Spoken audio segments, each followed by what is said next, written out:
মুখিয়েছিলাম দিদির বার্তা পাবার জন্যে। জেলায় জেলায় যাবই, দিদির সঙ্গে থাকবো, দিদির হাতকে আরো শক্ত করে তুলবো। মমতা বন্দ্যোপাধ্যায় ভুল করছো, মমতা বন্দ্যোপাধ্যায় কিন্তু হারেননি। মমতা বন্দ্যোপাধ্যায়কে হারানো হয়েছে জোর করে। আজকের দিনে দাঁড়িয়ে যদি ভোট হয়, মমতা বন্দ্যোপাধ্যায় হিউজ মাত্রায় আবার সরকার গঠন করতে পারে।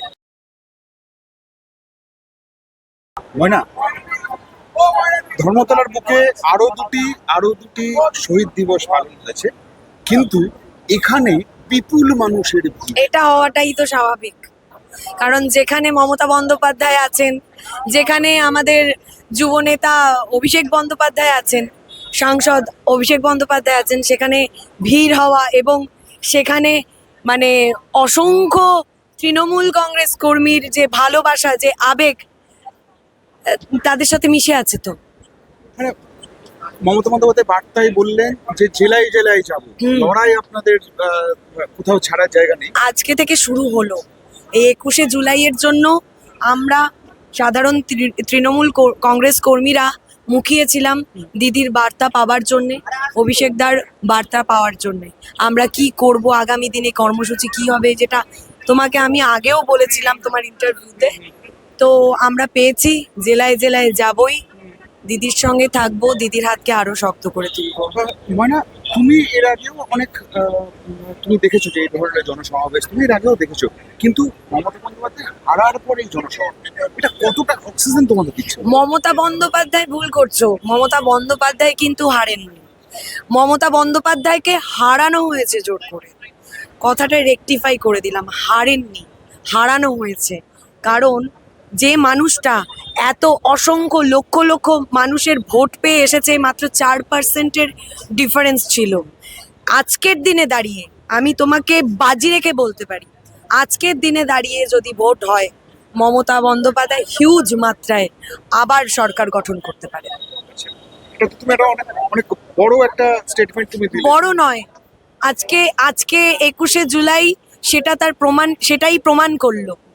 এত অসংখ্য মানুষ, তাদের ভালোবাসা, তাদের আবেগ মানে দিদির প্রতি, অভিষেকদার প্রতি যে এখনো রয়েছে, সেটা প্রমাণ করে দিল।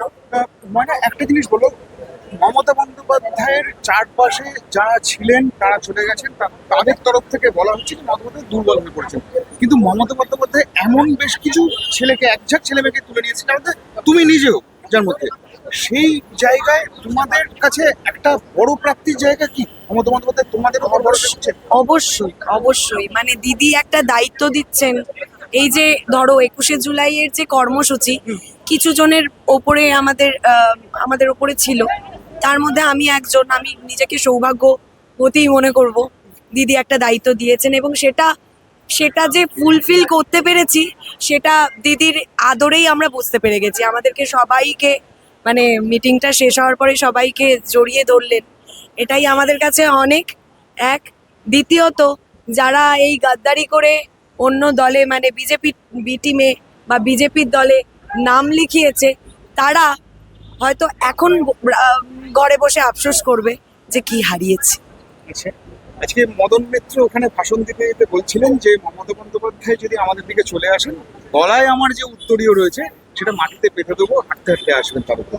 সেটা কোনোদিন সম্ভব নয়, সেটা কোনোদিন সম্ভব নয়। কারণ মমতা বন্দ্যোপাধ্যায় আমাদের বলেছেন, সাধারণ তৃণমূল কংগ্রেস কর্মীদের বলেছেন, মানে প্রতিজ্ঞা করেছেন যে এই গাদ্দারদের, এই বেঈমানদের কোনো দিন আর দলে ফেরাবেন না, এবং নিজে ওইখানে যাওয়ার তো কোনো প্রশ্নই উঠছে না।